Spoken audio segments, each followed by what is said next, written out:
Hello दोस्तों, स्वागत है आप सभी का एक बार फिर से हमारे इस यूट्यूब चैनल स्टडी प्लेटफॉर्म पे। तो आज की इस वीडियो में हम बात करेंगे भूगोल यानी ज्योग्राफी के बारे में। फोर्थ सेमेस्टर 2023 के लिए वीडियो होने वाला है। पेपर का टाइटल रहेगा आर्थिक भूगोल। तो जिसके पेपर का टाइटल है आर्थिक भूगोल, फोर्थ सेमेस्टर में सभी के पेपर का टाइटल ही है आर्थिक भूगोल। ठीक है, इस वीडियो में 50 क्वेश्चन हमने लिए हैं, सारे के सारे इंपॉर्टेंट क्वेश्चन हैं। स्टार्ट करते हैं। पहला क्वेश्चन है, विश्व का आर्थिक भूगोल।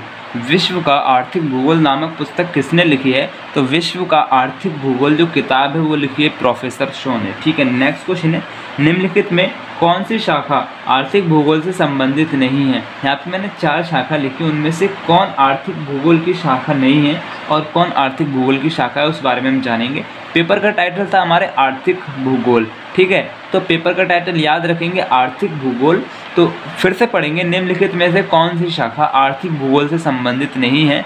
आर्थिक भूगोल से संबंधित नहीं है शाखा, उसको हम जानेंगे। तो आदिवास भूगोल जो होता है ना, आदिवास भूगोल जो है आर्थिक भूगोल की शाखा में नहीं आता है। अब आर्थिक भूगोल की शाखा में क्या क्या आता है? तो देखिए, कृषि भूगोल जो होता है वो आर्थिक भूगोल के अंतर्गत आता है, औद्योगिक भूगोल आर्थिक भूगोल के अंतर्गत आता है, परिवहन भूगोल आर्थिक भूगोल के अंतर्गत आता है। ठीक है, नेक्स्ट क्वेश्चन है, आर्थिक भूगोल का विषय क्षेत्र है, यानी कि आर्थिक भूगोल में हम क्या क्या पढ़ते हैं, इस तरह से आप समझ लें। तो प्राकृतिक संसाधनों का मूल्यांकन करना आर्थिक भूगोल होता है, मानवीय संसाधनों का मूल्यांकन करना, आर्थिक संसाधनों का मूल्यांकन करना, यानी कि ये सभी जो है आर्थिक भूगोल के विषय क्षेत्र हैं, यानी कि इन सभी के बारे में हम आर्थिक भूगोल में अध्ययन करते हैं। ठीक है, नेक्स्ट क्वेश्चन है, आर्थिक भूगोल भूगोल के किस विषय की शाखा है? तो देखिए, आप याद करें 11th क्लास में हमारी ज्योग्राफी को 2 पार्ट्स में बांट दिया गया था, मानव भूगोल और प्राकृतिक भूगोल। जो मानव भूगोल था वही है यहाँ पे। ठीक है, आर्थिक भूगोल भूगोल के किस विषय की शाखा है? तो आर्थिक भूगोल जो है मानव भूगोल विषय की शाखा है। ठीक है, आई बात समझ में। नेक्स्ट क्वेश्चन है, आर्थिक भूगोल का विकास वाणिज्यिक भूगोल के रूप में 1862 में प्रकाशित हुई पुस्तक ज्योग्राफी डैश वेल्थ डैश से माना जाता है। इस पुस्तक के रचयिता कौन है? तो देखिए, क्वेश्चन को समझें। आर्थिक भूगोल जो है उसका विकास हुआ है वाणिज्यिक भूगोल के रूप में ना, एक किताब बनी थी 1862 में। उस किताब का नाम था geography dash wealth and dash. तो इस किताब के रचयिता का नाम पूछा है, तो geography dash wealth and dash के रचयिता हैं एंड्री। ठीक है, नेक्स्ट क्वेश्चन है, आर्थिक भूगोल का विकास सर्वप्रथम किस रूप में हुआ था?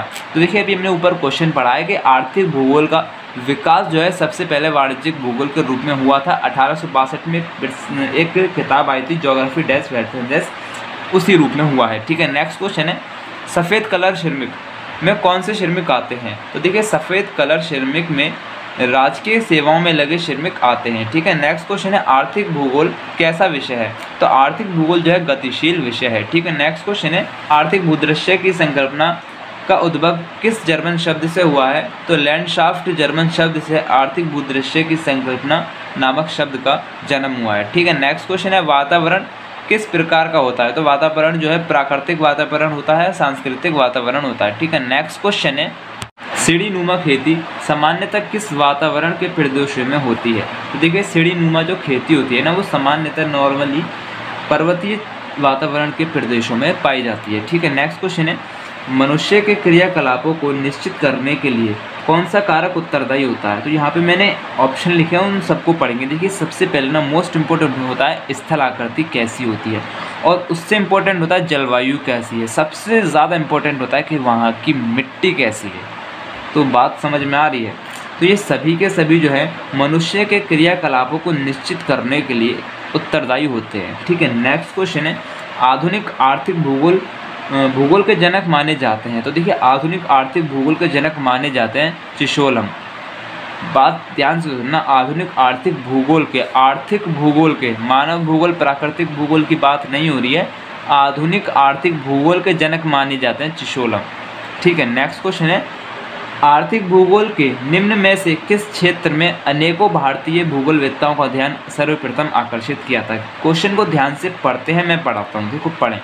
आर्थिक भूगोल के निम्न में से किस क्षेत्र में? आर्थिक भूगोल के क्षेत्र होते हैं, काफ़ी क्षेत्र होते हैं, उनमें से कोई एक क्षेत्र है आर्थिक भूगोल के निम्न, यानी कि काफ़ी क्षेत्रों में से किस क्षेत्र में, वो कौन सा क्षेत्र है जिस क्षेत्र में अनेकों भारतीय भूगोलवेत्ताओं का ध्यान सर्वप्रथम आकर्षित किया था?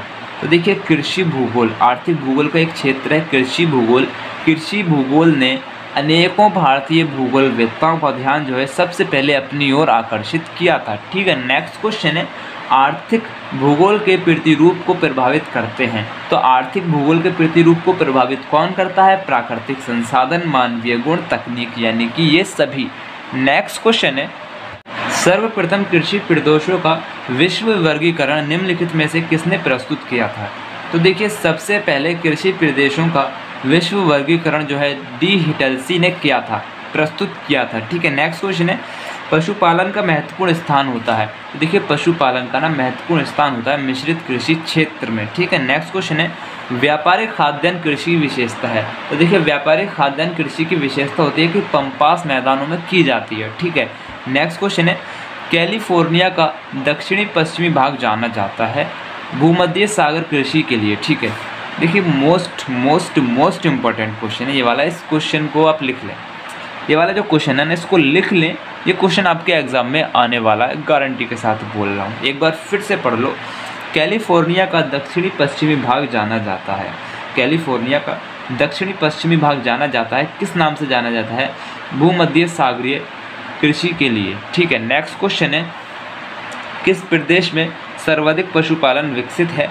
तो प्रेरी एवं स्टेपी प्रदेश में पशुपालन विकसित है सबसे ज़्यादा। ठीक है, नेक्स्ट क्वेश्चन है लद्दाख कृषि संबंधित है। तो लद्दाख कृषि जो है वो संबंधित है मलेशिया से। ठीक है, नेक्स्ट क्वेश्चन है तर खेती किस प्रदेश में की जाती है? तो देखिए तर खेती ना उस प्रदेश में की जाती है, उस क्षेत्र में की जाती है जहाँ 200 सेंटीमीटर से अधिक वर्षा हुआ करती है। ठीक है, नेक्स्ट क्वेश्चन है शुष्क कृषि विश्व के किन भागों में अपनाई जाती है? तो शुष्क कृषि जो है विश्व के उन क्षेत्रों में अपनाई जाती है जहाँ डेल्टा हुआ करता है, यानी कि डेल्टा क्षेत्र में अपनाई जाती है। ठीक है, नेक्स्ट क्वेश्चन है चावल उत्पादन के लिए सर्वथा उपयुक्त कृषि क्षेत्र कौन सा है? तो देखिए चावल उत्पादन के लिए ना सबसे बेहतरीन सबसे मस्त कृषि क्षेत्र होता है मानसूनी प्रदेश। नेक्स्ट क्वेश्चन है संसाधन होते नहीं बनते हैं, ये कथन किसका है? तो कथन है जिम्मरमैन का। ठीक है, किसका कथन है? जिम्मरमैन का। ठीक है, नेक्स्ट क्वेश्चन है अजैविक संसाधन में क्या शामिल होता है? तो देखिए अजैविक संसाधन में क्या शामिल होता है, इसका मतलब है कि अजैविक संसाधन कौन से होते हैं? तो आपने वायु तो सुना होगा, एयर सुना होगा, हवा सुना होगा, हैं वही धातुएं, खनिज तत्व क्या होता है? अजैविक संसाधन होते हैं। ठीक है, नेक्स्ट क्वेश्चन है अक्षय संसाधनों में क्या शामिल होता है? यानी कि अक्षय संसाधन क्या होता है? तो देखिए सौर ऊर्जा तो आप जानते होंगे, वही अक्षय संसाधन होते हैं। महासागरीय जल तो आपको पता होगा, वही अक्षय संसाधन हुआ करता है।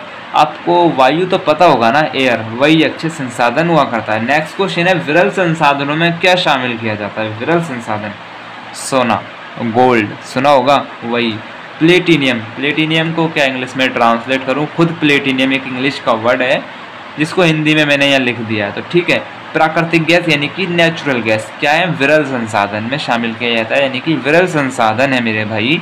नेक्स्ट क्वेश्चन है वर्ल्ड रिसोर्सेज एंड इंडस्ट्रीज नामक पुस्तक के लेखक कौन है? तो वर्ल्ड रिसोर्सेज एंड इंडस्ट्रीज नामक पुस्तक के लेखक हैं जिम्मरमैन। ठीक है, नेक्स्ट क्वेश्चन है क्रायोलाइट खनिज निम्नलिखित में से कौन सा संसाधन है? तो क्रायोलाइट खनिज जो है एकत्र संसाधन हुआ करता है। ठीक है, नेक्स्ट क्वेश्चन है विनिमय तथा उपभोग से संबंधित व्यवसाय कहलाते हैं। तो विनिमय तथा उपभोग से संबंधित व्यवसाय तृतीयक व्यवसाय कहलाते हैं। ठीक है, नेक्स्ट क्वेश्चन है लकड़ी काटना किस श्रेणी में आता है? तो लकड़ी काटना जो है प्राथमिक श्रेणी में आता है। नेक्स्ट क्वेश्चन है प्राकृतिक में पाए जाने वाले कच्चे माल का रूप बदलकर उसे मूल्यवान बनाती हैं, कौन बनाती हैं? द्वितीयक क्रियाएं। ठीक है, नेक्स्ट क्वेश्चन है निर्माण उद्योग किस आर्थिक क्रिया में आते हैं? तो निर्माण उद्योग जो है द्वितीयक आर्थिक क्रिया में आते हैं। नेक्स्ट क्वेश्चन है विश्व में सर्वाधिक पेट्रोलियम किस देश में उत्पादित किया जाता है? तो मोस्ट इंपॉर्टेंट क्वेश्चन है, याद रखेंगे। विश्व में सबसे ज़्यादा पेट्रोलियम जो है संयुक्त राज्य अमेरिका में उत्पादित किया जाता है। सऊदी अरेबिया मत लगा के आ जाना। ठीक है, नेक्स्ट क्वेश्चन है निम्नलिखित में से कहाँ विश्व का सबसे बड़ा प्रमाणित तेल भंडार स्थित है? तो देखिए वेनेजुएला में सबसे बड़ा, विश्व का सबसे बड़ा प्रमाणित तेल भंडार स्थित है। ठीक है, नेक्स्ट क्वेश्चन है बृहत्तम कोयला भंडार मिलते हैं। तो बृहत्तम यानी कि बड़े बड़े कोयला भंडार जो हैं कुजनेतस बेसिन में मिलते हैं। ठीक है, नेक्स्ट क्वेश्चन है काराखंड की कोयला खदानें स्थित हैं। तो देखिए काराखंड की कोयला खदानें जो है कजाकिस्तान में स्थित है। नेक्स्ट क्वेश्चन है विश्व का सर्वाधिक कोयला उत्पादित करने वाला राष्ट्र है। मोस्ट इंपॉर्टेंट क्वेश्चन है, याद रखेंगे। तो विश्व का सबसे ज़्यादा कोयला उत्पादित करने वाला राष्ट्र है चीन। हमारा पड़ोसी देश चाइना। नेक्स्ट क्वेश्चन है, अफ्रीका के किस देश में तांबे का सबसे बड़ा उत्पादक है? अफ्रीका में, अफ्रीका कॉन्टिनेंट की बात कर रहा हूँ, ठीक है, महाद्वीप की बात कर रहा हूँ।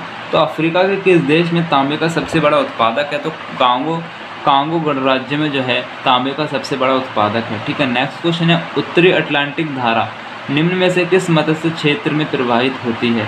तो देखिए, उत्तरी अटलांटिक जो धारा है वो डोगर बैंक मत्स्य क्षेत्र में प्रभावित होती है। कहाँ पे? डोगर बैंक मत्स्य क्षेत्र में प्रभावित होती है।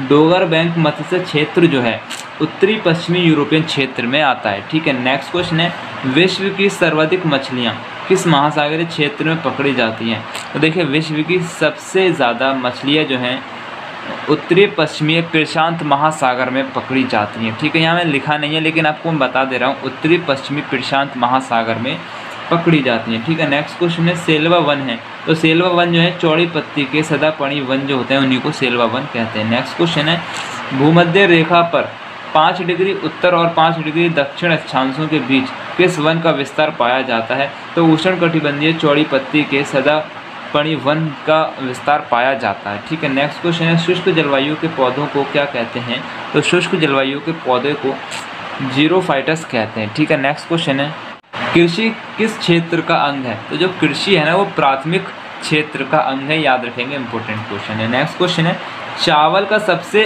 अधिक उत्पादन करने वाला क्षेत्र है? तो देखिए, चावल का सबसे अधिक उत्पादन करने वाला क्षेत्र होता है मानसूनी प्रदेश, मैंने अभी आपको पहले भी बता चुका है। नेक्स्ट क्वेश्चन है, उष्णकटिबंधीय क्षेत्र में उत्पादित किया जाने वाला चावल क्या कहलाता है? तो उष्णकटिबंधीय क्षेत्र में उत्पादित किया जाने वाला चावल जो है इंडिका कहलाता है। नेक्स्ट क्वेश्चन है, विश्व में सर्वाधिक चावल उत्पादित करने वाला देश है? तो देखिए, विश्व में सबसे ज़्यादा चावल उत्पादन करने वाला देश है चाइना।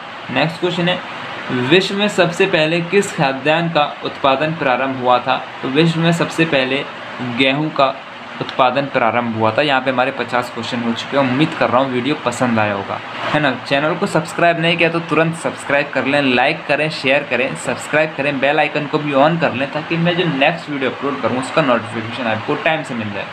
तो मेरी तरफ से आप सभी को बेस्ट ऑफ लक। अल्लाह हाफिज़।